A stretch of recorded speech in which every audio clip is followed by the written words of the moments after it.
Hello, this is Judy, and for the next hour, I will be reading from the June 8th, 2026 issue of the Toronto Star on the Niagara Frontier Radio Reading Service. I will do my best to pronounce all names and words correctly, yet please forgive me if I do not. And here's our first article today. It's under Federal Politics. And the title is Louise Arbour Installed as Governor General of Canada. Our future is our shared project. Arbour enters the role in the backdrop of rising separatist threats in Quebec and Alberta and as Canada US tensions persist. And this article is written by Mark Ramsey, Ramzy, of the Ottawa Bureau.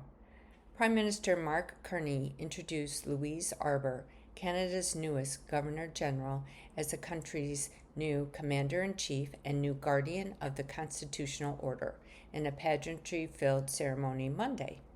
Arbour, in turn, issued a clarion call for Canadians to embrace differences of perspective and diversity of their origins as a strength and key to building a common future. She also delivered a sharp warning that young people risk being left behind. Young Canadians are citizens of the world.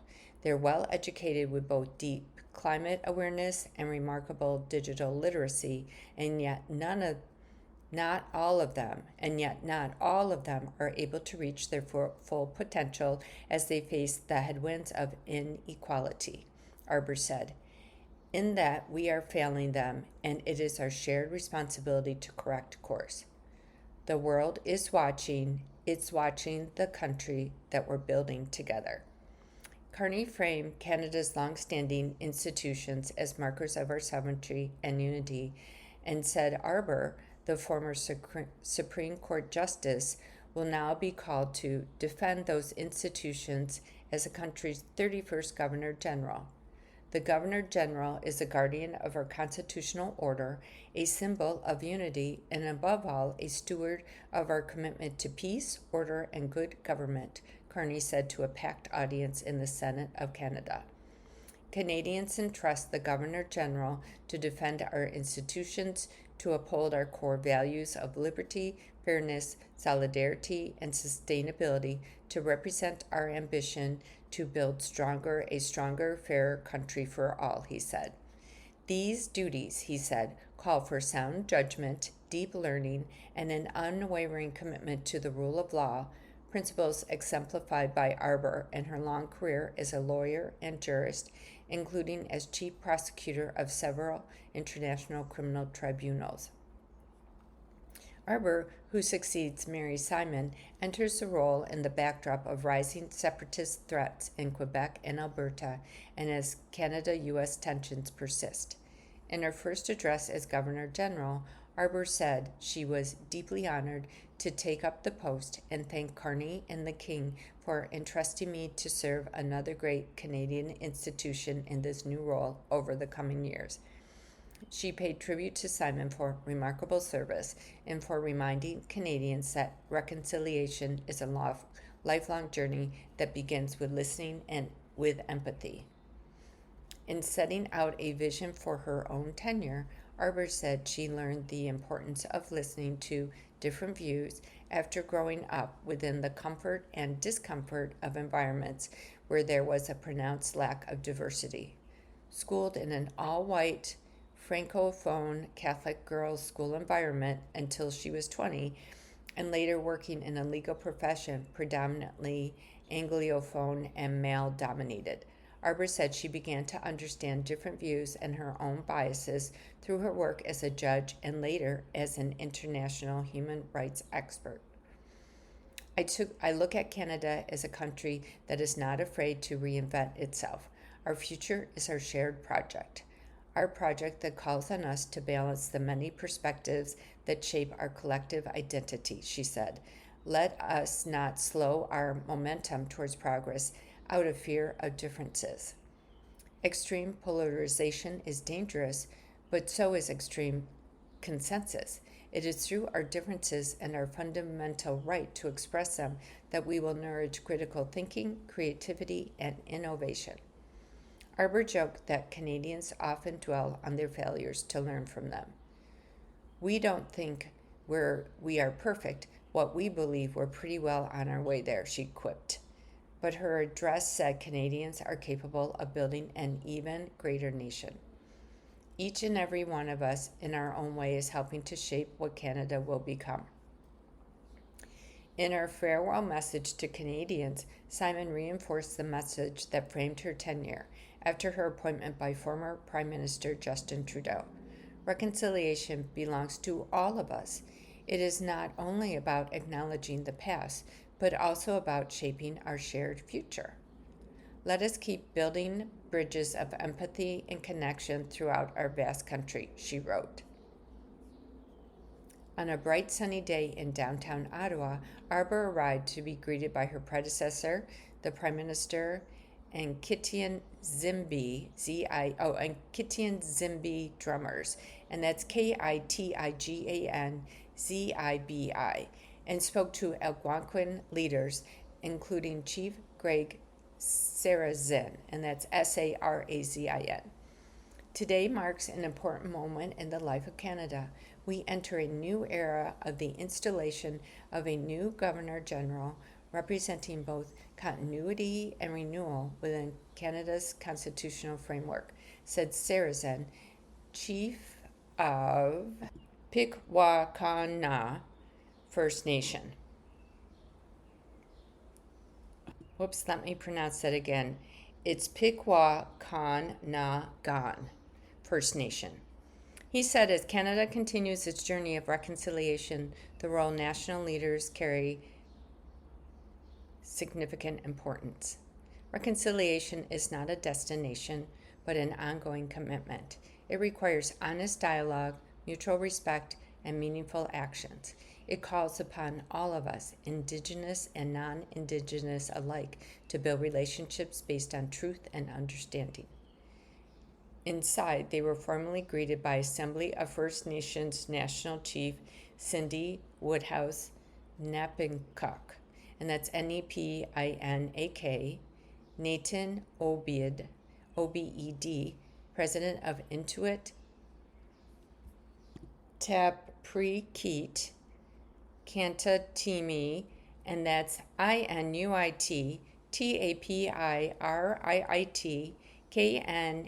Kanatami, and Victoria Pruden, President of the Métis National Council, along with Canada's Chief Justice Richard Wagner and parliamentary leaders. The red-carpeted Senate chamber was full of invited dignitaries and guests, including astronaut Jeremy Hansen, members of Parliament, Senators, 6 Supreme Court of Canada justices, former Governors General David Johnston and Adrienne Clarkson, and former Prime Minister Jean Chrétien, and that's Chretien.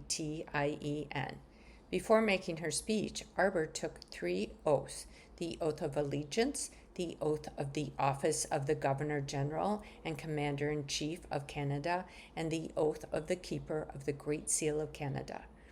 Her formal installation, after she read out the oaths, was greeted by a prolonged standing ovation in the chamber as the Governor General's flag was raised on Parliament Hill and a 21-gun salute rang out.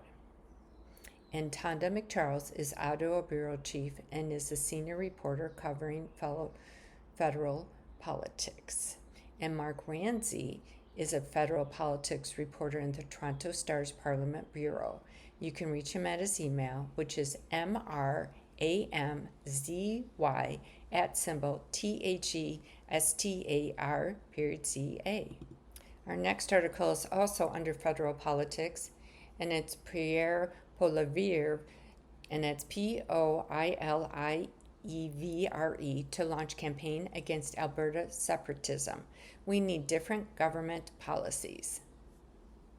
And this article was written by Rasha Patel, and that's Raisa Patel of the Ottawa Bureau. Conservative leader Pierre Poilievre will launch his campaign against Alberta's separatism on Monday, beginning with an address that will argue that national unity is not about stronger ties to Ottawa, but on fighting against it. Listen carefully to the concerns of those saying that they want to leave, and you will find that they do not have a problem with fellow Canadians or even with Canada. They have a problem with the federal government, reads an excerpt from Poilievre's remarks that his office shared with media ahead of his Calgary speech. We do not need a different country, Alberta. We need different government policies in Ottawa. To achieve that, the leader says, cities and provinces should form their own alliances to shift the status quo on Parliament Hill in favor of policies that tackle frustrations bubbling over in Alberta, the rest of Western Canada, and other corners of the country. The answer is not to pull away from our friends in other provinces, but to lock arms with them and to make the changes we need, the excerpt reads. Poilievre revealed last month that he plans to campaign across Alberta in the lead up to the province's fall referendum, which will include a question on whether Alberta should remain a province in Canada or if another referendum should be triggered on formally separating from the country. The official opposition leader, who hails from Alberta and is temporarily representing a rural riding in the province, will be unable to vote in the referendum because he primarily resides in Ottawa.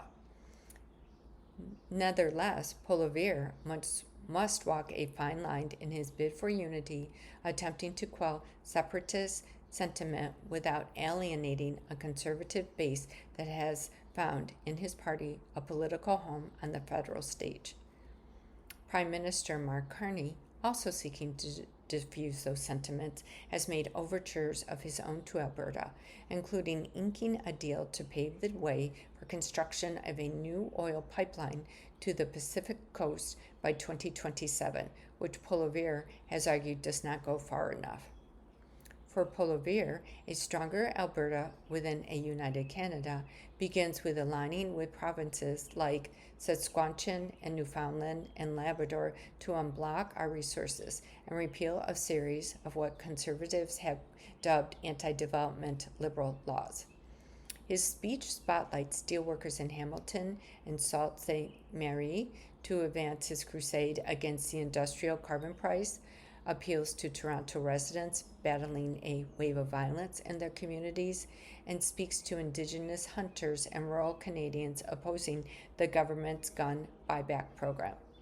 Poilievre also calls on Albertans to lock arms with Quebec to restore the constitutional autonomy of the provinces so Albertans can make decisions for themselves. That includes more provincial control over things like immigration, the excerpt continues to read. Both Quebec and Alberta, and probably others, agree that the provincial governments that pay for the social services and housing of newcomers must have more control over how many and which people enter. 10 referendum questions will be put to Alberta electors on October 19th, including a series of questions on immigration. Alberta Premier Danielle Smith has already indicated that if voters back the province remaining in Canada this fall, she will not move forward with an official separation referendum. And Rasha Patel is an Ottawa-based reporter covering federal politics for The Star. This next article is under GTA, and the title is Frozen Juice Concentrate Making a Return to Some Canadian Grocery Stores. A Loblaw spokesperson said the frozen canned drinks were making a comeback in time for summer, seeking to fill a gap left when Minute Maid discontinued the product. And this article is written by Danya Yaqoob, and that's DANIYAHYAQOOB, who is a staff reporter. Just in time for summer lemonade stands to open for business, frozen concentrate and juices are making a comeback on Canadian shelves. It's not by the iconic Minute Maid brand, though, whose parent company, Coca-Cola, discontinued the drink earlier this year, citing consumer preferences. No, This time, the Loblaw brand No Name is leading the return of the decades-long staple item in many Canadian households. We heard from customers that there was still a strong demand for frozen juice and began looking for alternatives as soon as we learned the category would no longer be available through our existing supplier, Rachel Senkanovitz, and that's Owicz, Loblaw's communications director, told the Star in an email. Now, just in time for summer, canned frozen flavors such as white lemonade, pink lemonade, limeade, grape punch, fruit punch, and berry punch will be available at Loblaw stores across the country. And for the OJ fans, 3 orange juice flavors will also hit the market in 2027. Prices are expected to start around $2.35 for a 283 millimeter can. Senkanovitz said, "The Minute Maid frozen canned drink was originally created on the back of wartime research that sought to develop a method of dehydrating medical supplies such as penicillin and blood plasma, a process that was then applied to food products for the U.S. Army in World War II. By the late 1940s, the juices were being sold commercially. Earlier this year, experts suggested that a push towards health consciousness is what forced Coca-Cola to part ways with the canned drink. Instead, the Peterborough factory continues to make other Minute Maid products. It's not clear where the no-name frozen concentrated drinks will be made or supplied from." And Danya Yokub is a staff reporter with the Toronto Star. You can reach her at her email, which is DYAQOOB@TORSTAR.ca. Under the World section, this next article is titled, "Pope Meets with 6 Clergy Abuse Survivors in Spain, Hopes to Improve Response." The Vatican says that Pope Leo XIV has met with 6 survivors of clergy sexual abuse in Madrid and vowed to consider their suggestions for how the Catholic Church can improve its response to the crisis. The meeting on Monday, which followed in the tradition of popes meeting with abuse survivors during their foreign trips, lasted about an hour and took place at the Vatican Assembly in Madrid, the Vatican said in a statement.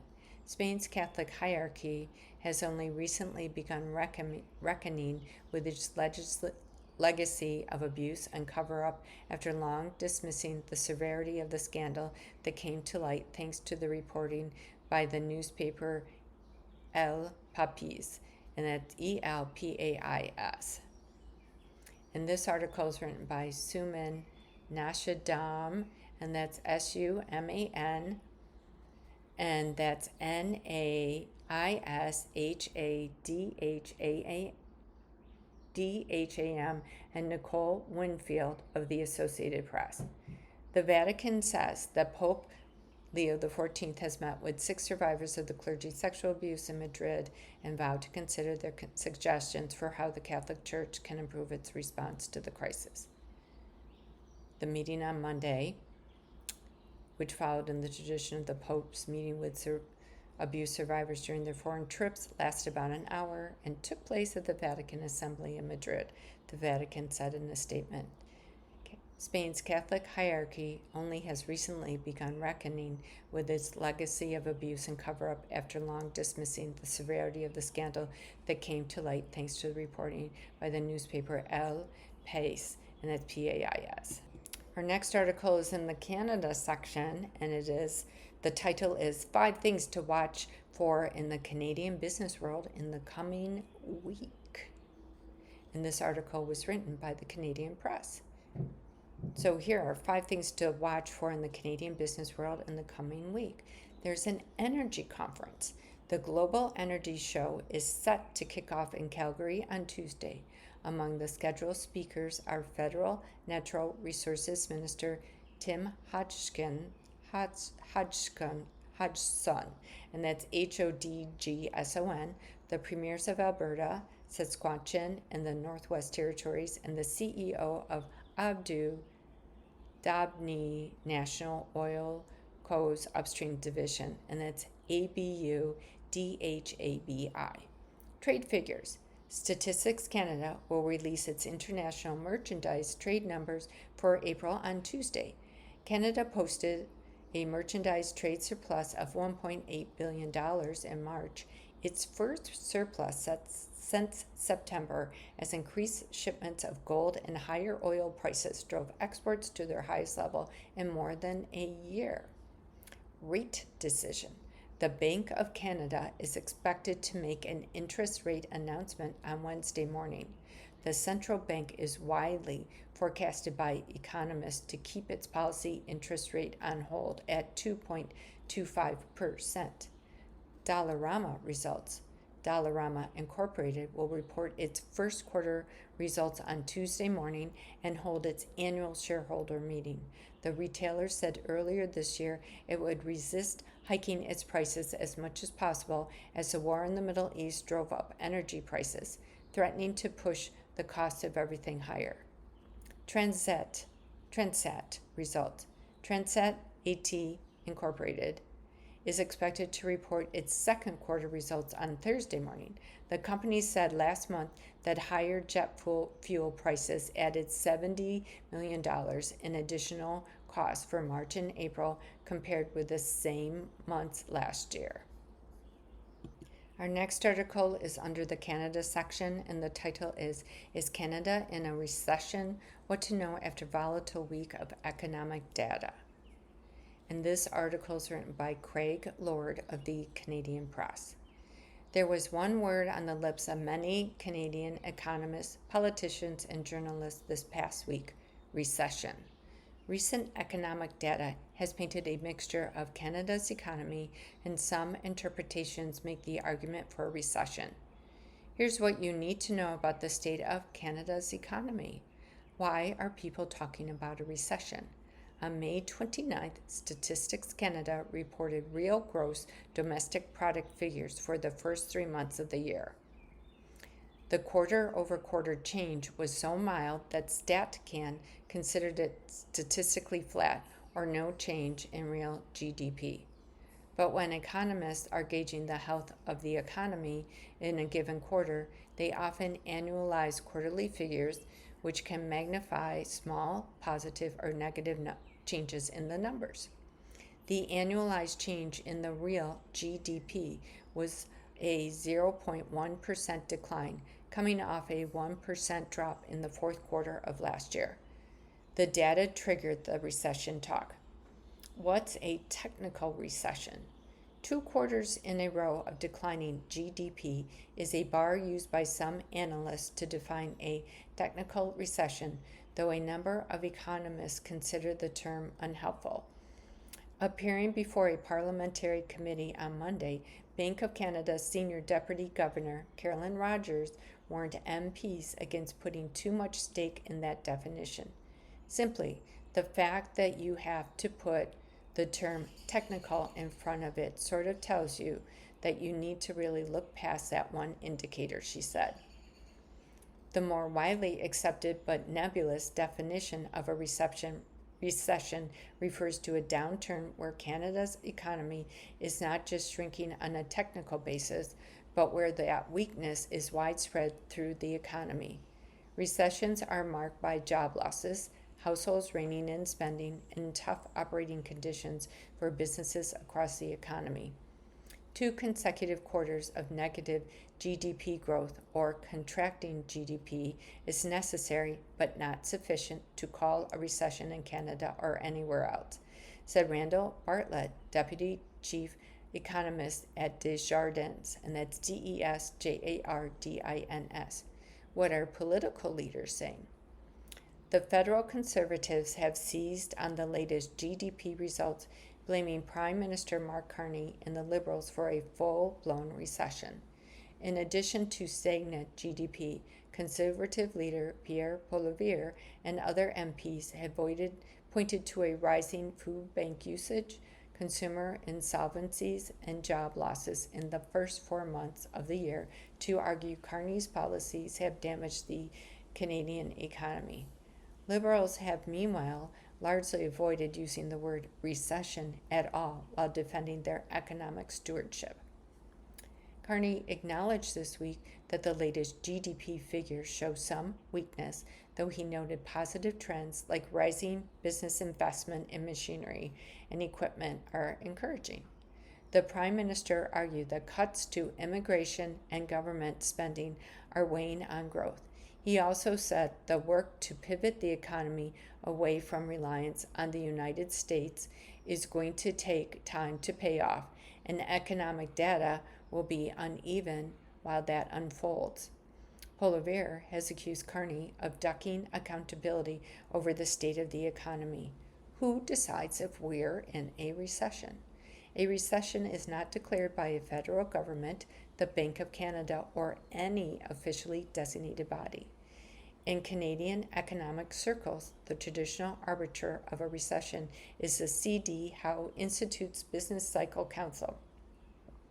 It performs a similar function to the National Bureau of Economic Research in the United States. The council weighed in on the recession question Friday morning, arguing it was too soon to use the label to describe the state of Canada's economy. Declines in the economy must be pronounced, pervasive, and persistent to be considered a recession, the think tank noted. This current downturn doesn't yet meet the bar, the Business Cycle Council determined. StatCan's May 29th GDP report also expects the economy rebounded in April, setting the second quarter up for a return to growth. A week later, the agency reported a surplus gain of 88,000 jobs for May, which many economists said should pour cold water on recession talk. What even is GDP? Gross domestic product refers to the total value of finished goods and services produced in a country over a given period. It's broadly used as a gauge of the economy's health. StatCan said rising imports of gold and declining business investment were offset by higher household spending and firms stockpiling inventory, leaving first quarter GDP flat compared to the previous 3 months. Bartlett said recent data is idiosyncratic from historical trends as the economy adjusts to U.S. tariffs and shifting geopolitical tides. He also said GDP is not a perfect measure of the economy and struggles with tracking services. It can be volatile, and StatCan revises its initial reports regularly before landing on final figures months or years down the road. Bartlett said that's another reason to use caution around the latest figures. To hang your hat on one number that could easily be revised in either direction, either up or down, I think we need to see what these subsequent revisions look like to this data before we'd ever be comfortable making a call on a recession, he said. Why does GDP matter? While GDP might not be a perfect measure, Concordia University economics professor Moshe Launder argues it's still worth tracking. He compares it to his mother measuring his height by notching a mark on the front door frame as he grew up. It's the trend that matters. Even though it's constantly revised, even though it's riddled with flaws, and even though there is noise, what you do tend to find is that a lot of the things that do matter to us are highly correlated with this imperfect measure, Landers said. Rising GDP tends to mean businesses are producing more effectively, allowing them to raise wages. A better economy also means more tax dollars are flowing up to federal and provincial governments, which in theory helps Ottawa and the provinces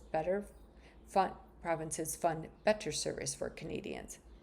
Real GDP per capita, measuring output on a per person basis, is sometimes used as a stand-in to measure whether quality of life is improving in a country. Canada's growth in real GDP per capita has lagged the United States for years, though the metric was positive in the first quarter of 2026, partly reflecting a shrinking population.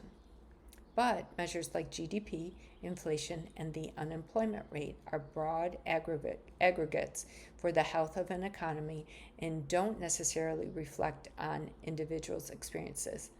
Landers said that said that makes relying on any one indicator an even more perilous venture for policymakers and individual households trying to make sense of the economy. We're increasingly living in our microeconomic world, and GDP is fundamentally a macroeconomic variable because society is becoming a little more unequal. Coming up with one number to try and describe that macroeconomy is becoming increasingly frustrating, he said. So when we say then that we entered a recession, I think there's a big pushback from the people saying, I feel like I've been in a recession for the last decade. And this report was written by the Canadian Press. And you are listening to a reading of articles and features from the Toronto Star on the Niagara Frontier Radio Reading Service. In the sports section under soccer, the title of our next article is Vancouver Tops Toronto number 3 on Sports Illustrated World Cup Host City Rankings. Sports Illustrated magazine says Vancouver is the best of 16 cities hosting World Cup matches, citing transportation, walkability, and mild weather for topping its ranking list released this month. And this article is written by the Canadian Press. So, while Sports Illustrated magazine says Vancouver is the best of 16 cities hosting the World Cup matches, citing transportation, walkability, and mild weather for topping its ranking list released this month. In fact, both Canadian host cities fared well on the list, with Toronto ranking number 3 just after Seattle.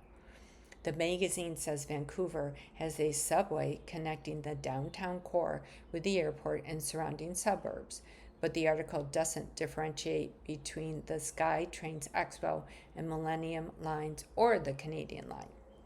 Sports Illustrated says BC Place Stadium's downtown location and proximity to bars and restaurants means fans could avoid needing to drive, unlike other host cities. It says the Canadian West Coast town has mild summer temperatures, with Vancouver also being surrounded by beaches, with viewing parties and free fan events. The magazine's ranking says American and Europeans may also find Vancouver to be affordable compared to other host cities because the Canadian dollar's value compared to the US dollars and euros. The rankings place Vancouver at the top, with San Francisco in last place in part because its stadium is far from the city's downtown. In Toronto, that's not a problem. The proximity of the station to downtown and Lake Toronto, as well as the city's multiculturalism, were cited as reasons for its high rankings. The downtown will be enthralled by World Cup fever, the article says. It also regards Toronto's 40,000 seat venue as a plus, as it will be more intimate than some of the other much larger stadiums in the tournament. BC Premier David Eby said in a post on X, formerly Twitter, that he's proud to see BC's vibrant city get the recognition it deserves, especially up against 16 of North America's best. The magazine's rankings of each host city mention the venues holding the matches and potential transportation woes. Kansas City Arrowhead Stadium, the article said, is well outside the city. Fans will be able to use a coach bus system connecting the airport and other attractions to the stadium, the article says. Still, most will opt to drive, only to face traffic jams. New York and New Jersey placed 13 out of 16, with the magazine reporting that fans will have to rely on overcrowded public transit, while the home of the World Cup final is a nightmare to get to. MetLife Stadium sits in a converted swamp in New Jersey's Meadowlands, the article says. The magazine ranked host cities by analyzing the venue, match schedule, location, climate, transit, tourist activities, walkability, and bonus fan experiences, it says. This report by the Canadian Press was first published June 7th of 2026. Our next article is under business and personal finance, and it is an opinion article. How to save for your next vacation like a boss, even if you can't spare much. And this article is written by Leslie Ann Squirgy, contributing columnist, and Leslie Ann Skorgi is a Toronto-based personal finance columnist and a freelance contributing columnist for The Star. Nothing ruins the benefits of a relaxing holiday faster than the credit card bill that shows up 30 days later and that you can't pay in full. Don't let that be you. The good news is that you can absolutely travel on a limited budget. You'll need to be strategic, patient, and willing to plan ahead. But incredible travel experiences shouldn't come with years of debt attached. Get a dedicated travel account. You'll need a dedicated travel savings account with no fees and a competitive interest rate. You can open one through your current bank or shop around for an alternative financial institutions offering promotional interest rates, cash incentives, or bonus rewards. The key is making saving easy and spending difficult. Set up automatic contributions through online banking on a weekly, bi-weekly, or monthly basis, ideally timed with your payday or personal money day, the day you review your finances and budget. Unlink this account from your debit tab so you don't accidentally spend it while you're shopping. Start with an amount you know you can stick to, whether that's $25, $50, or $100 per paycheck. The amount matters less than the consistency. As your travel fund quietly grows in the background, you'll also have time to think through exactly where you want to go, when you want to travel, and how much you'll realistically need. Choose a travel rewards credit card. The trick is finding the right card for the type of travel you want to do, whether it's international adventures, domestic getaways, road trips, or family vacations. Look for a card with reasonable annual fees and strong earning opportunities tied to spending you're already doing, such as groceries, gas, restaurants, or recurring bills. Many travel reward cards also offer bonus points with specific retailers during promotional periods. Take advantage of these opportunities when they align with your regular spending habits, but don't fall into the trap of spending money simply to earn points.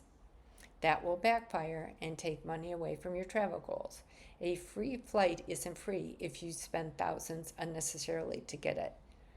As your trip takes shape, calculate how points can help offset costs such as airfare, hotels, rental cars, rail passes, and even travel insurance if you don't already have this through work. Accelerate your plans with bigger money moves. Once you have a destination in mind, you may be motivated to speed up your savings. Some of the fastest ways to grow a travel fund have nothing to do with budgeting. Host a profitable yard sale. Sell sporting equipment, furniture, or electronics you no longer use. Pick up freelance work, overtime shifts, or a short-term side hustle. File outstanding benefits claims. Submit your tax return if you haven't done so already in hopes of a refund. Many people are sitting on hundreds or even thousands of dollars worth of unused items that could be converted directly into travel memories. Ask yourself a simple question. What would I rather have? A dusty treadmill in my basement or a week in Italy? Deal hunt like a boss. The best travel deals usually go to the people who are flexible. Consider traveling during shoulder season, which is the period just before or after peak travel months. Flights are often cheaper, accommodations are less expensive, and destinations tend to be less crowded. Set up airfare alerts through sites like Google Flights, Hopper, or Skyscanner. Monitor package deals and be willing to shift your travel dates by a few days or weeks if it results in significant savings. You can also save substantially by traveling midweek, packing light to avoid baggage fees, staying slightly outside major tourist districts, and booking accommodations with kitchen access so you can prepare some meals yourself. Space out any foreign currency purchases to avoid trying to time the FX market. Even the pros find this challenging. Small savings across multiple travel categories can add up to hundreds of dollars. It's easy to get caught up comparing your trip to what you see on social media. Don't. The goal isn't to have the most luxurious vacation. The goal is to have an amazing experience without creating financial stress when you get home. Sometimes this takes time, but it's worth it. A modest trip paid for with cash will almost always feel better than an extravagant trip financed with debt. And nailing down the savings process for your travel will open doors for you to take flight, all the puns intended, again and again. Our next article is under the Canada section, and the title is Pick Up Man. Organizations work to address mental health of Canadian farmers. Josh Lehman was a cowboy from Rosthern, and that's Rosthern, a tiny town near where the North and South Saskatchewan rivers meet and the open prairie rolls into the northern boreal forest. And this article is by Jeremy Symes, who is the Canadian Press. And Josh Lehman also was a rodeo rider, a good friend, someone who would stop whatever they were doing to help. Inside, he struggled with his mental health, said his sister. He was just a cowboy through and through, Morgan Lehman said in an interview from her family's ranch northeast of Saskatchewan. We had talked about maybe getting him some help, but he definitely was more cautious than Larry of reaching out. He didn't want to be seen as anything less than tough. Josh took his life on October 2023. He was 20. The Mental Health Commission of Canada says farming and ranching are considered two of the most stressful occupations in the country. It's a living that tests the hardiest of souls. Cynthia Beck, a Sask Egg Matters, and that's SASKAGMATTERS Mental Health Network, said producers' livelihoods largely depend on what they can't control, weather, markets, trade disputes, and government policy decisions. When you feel like you have no control over what's happening in your business, in your personal life, that causes deteriorations in cognitive functioning, Beck said. Mary Massey of the Do More Agriculture Foundation said there's been higher than anticipated numbers of farmers phoning for help, but added that may not be all bad news. The increase could be due to more people feeling comfortable about talking about their mental health, she said, adding there's been a change in attitudes. It's now okay to seek help instead of toughing it out. Farmers have told me for too many years we didn't talk about this, and not talking about it has definitely not solved the problem, Massey said. Brianna Hagan, CEO of the Canadian Centre for Agricultural Wellbeing, said more men need to open up about discussing mental health because women end up shouldering a heavier burden if they don't. Hagan co-authored a recent study from the University of Guelph, and that's Guelph, that found women farmers are at higher risk for mental health struggles. The study, which surveyed 74 farmers in Ontario, says women reported having heavier workloads because they're juggling farm work with another job or taking care of the family. It also found it was on women to find mental health supports for their families or partners.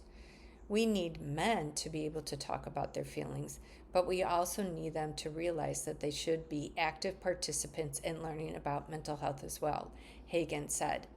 Help is a phone call away. Various provinces have had stress lines for producers to call about issues they're dealing with. In February 2025, the Canadian Centre for Agriculture Wellbeing launched a national line. Most farmers can now call that line, but some provinces continue to operate their own. For Morgan Lehman, the years since her brother's death have been an emotional balancing act. Morgan Lehman. The years since her brother's death have been an emotional balancing act. She chooses to remember the positives while not forgetting his struggles. She and Josh's friends have been running an annual fundraising roping event in his honor, with proceeds going to the Sask Egg Matters Mental Health Network. This year's event is set for next month. She said some wear yellow feathers in their hats to signify they're a safe person to talk to about mental health. Those who wear feathers are referred to as a pickup man, she said. Rodeo athletes aren't seen as weak or less than if they take the help of a pickup man, Lehman said. The idea is to either see and take the hand of a pickup man when you need it or be a pickup man to the people around you. The National Farmer Crisis Line is 1-866-327-6701. Once again, that number for the National Farmer Crisis Line is 1-866-327-6701, and Canada's Suicide Crisis Helpline can be reached by calling or texting 988. And this report by the Canadian Press was first published June 7, 2026. Our next article is in Business, and the title is Ottawa Offers Millions in Loans to Airlines Struggling with High Jet Fuel Costs. Finance Minister François-Philippe Champagne says the new aid program will let carriers borrow up to $150 million each. And this article is written by Christopher Reynolds of the Canadian Press. The federal government on Monday offered loans to airlines struggling to cope with the soaring price of jet fuel as fallout from the Iran war prompts them to slash flight schedules and cut profit forecasts. The new program will let carriers borrow up to $150 million each, said Finance Minister François-Philippe Champagne. Ballooning fuel costs have put severe pressure on airlines' balance sheets, he said, framing the relief effort as a way to ensure reliable and affordable travel for passengers. By building on existing relief measures with targeted and temporary support for Canada's airline sector, we are helping maintain connectivity, protect Canadian jobs, and reduce pressures on travelers during this period of elevated fuel costs, Champagne said in a news release. Airlines that sign up must commit to buy Canadian, restrict dividends and executive compensation, and maintain existing jobs in the country, the government said. The release did not spell out what buy Canadian refers to in the context of the loans. The closure of the Strait of Hormuz caused by the Middle East war, now in its fourth month, has choked off nearly a fifth of global oil supply and set jet fuel prices skyward. As a result, profits among major Northern American carriers this year will shrink by US $3 billion, or nearly a quarter, the International Air Transport Association forecast on Sunday. While travel demand remains sturdy, Canadian airlines have cut less profitable flights from their schedules, raised gross fares, and tacked on fuel surcharges to keep profit margins from shrinking too far. Air Canada has cut at least a half dozen routes, as well as its adjusted earnings forecast by roughly $200 million for the year. WestJet has announced flight capacity cuts that will hit nearly 6%, roughly 1,000 trips this month. Meanwhile, round-trip economy fares between Canadian cities rose 17% at the end of May from a year earlier, according to travel search site Kayak. Large airlines, which draw on more price-elastic corporate travelers and the allure of loyalty points, have multiple shock absorbers in their business models. Significantly higher fuel costs are a major headwind for airlines, but Air Canada still expects to offset 50 to 60% of higher fuel costs in the quarter two, with some benefits from hedging and higher fares, said National Bank analyst Cameron Doerksen, Doerksen,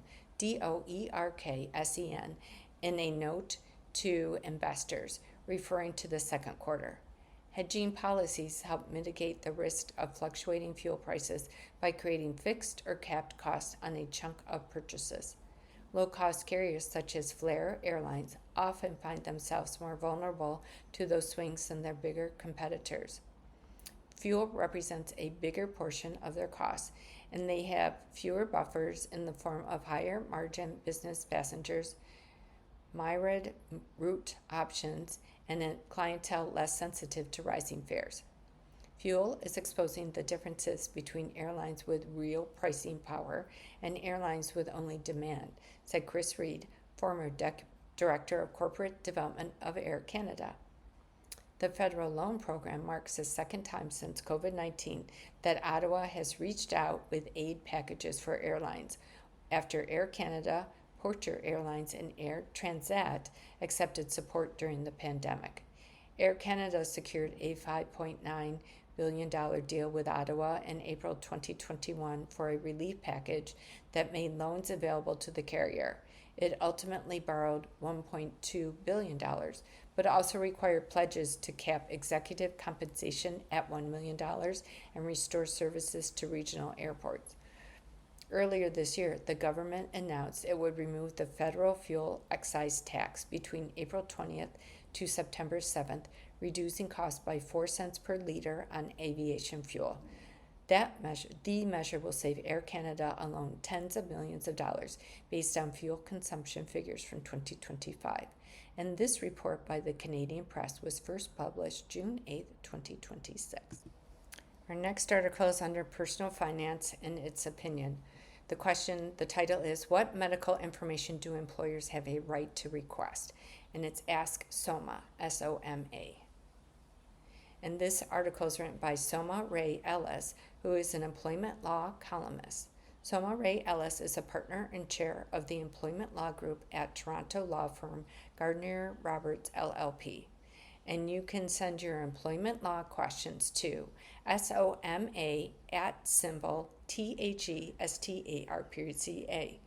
Question: What duties do employers have when it comes to accommodating an employee? And can we ask, for medical information?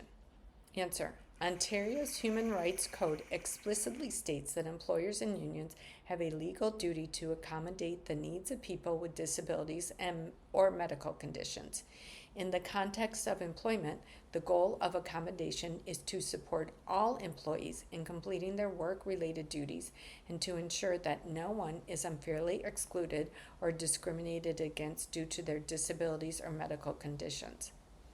Instead, an employer is obligated to adjust working conditions for the employee if accommodation does not cause the employer undue hardship.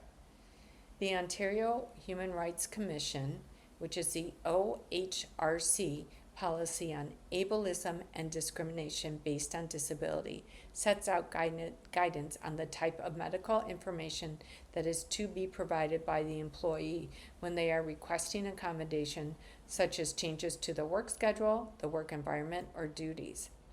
This includes the following information: the employee has a disability, a description of the limitations or needs associated with the employee's disability, clarity regarding whether the employee can perform the essential duties or requirements of the job with or without accommodation, an outline of the type of accommodation or accommodations the employee may need to help them fulfill their job-related duties, regular updates about when the employee expects to come back to work if they are on leave. Recent legal jurisprudence with respect to requests for medical information, a January 2026 decision sheds light on limitations for employers. And it's the Association of Management, Administrative, and Professional Crown Employees of Ontario, which is the AMAPCEO versus Ontario Finance, dealt with a request for more medical information from an employee. For context, AMAPCEO filed a dispute on behalf of a member referred to as N in January 2024. In the dispute, AMAPCEO stated that N was cleared to return to work as of October 2023 by her doctor, but the employer did not allow her to return or attempt to accommodate her. N was said to have dealt with a chronic medical condition which at times could impact her ability to perform the full duties of her position and or may require accommodation from September 2022 through May 2025. The employer took the position that if N was allowed to continue in her position, it would result in undue hardship for the employer as well as N's colleagues. Her employer requested a pre-hearing disclosure of N's complete medical file. Opposing counsel stated that the employer received all medical documents from N upon request and that she was not withholding any information. Naimal Dissanayake, and that's Dissanayake, the arbiter for the board, stated, I do not agree that any time an employee seeks health-related accommodation, the employer is entitled to full medical disclosure. The arbitral jurisprudence is well established that medical disclosure depends on a balancing of the need to keep medical information confidential and the need for employers to defend when faced with accommodation grievances. He dismissed the employer's request for further medical information. Key takeaways. The Ontario Human Rights Commission, OHRC, states that employees are to request accommodation and explain their needs to the best of their ability, ideally in writing. They are to answer questions from their employer and provide information from medical professionals when needed and as appropriate. The OHRC states that an employer should accept the accommodation request in good faith unless there are legitimate reasons for acting otherwise. The OHRC also states that overbroad requests for private details, such as diagnostic information, undermine the dignity and privacy of people with disabilities. The decision from the hearing outlined above supports this point. You have been listening to a reading of articles and features from the June 8th, 2026 issue of the Toronto Star. Your reader has been Judy, that's me, and it has been such a pleasure and honor to read to all of you. I hope you take care of your amazing selves and have a magnificent day. Thank you so much for listening.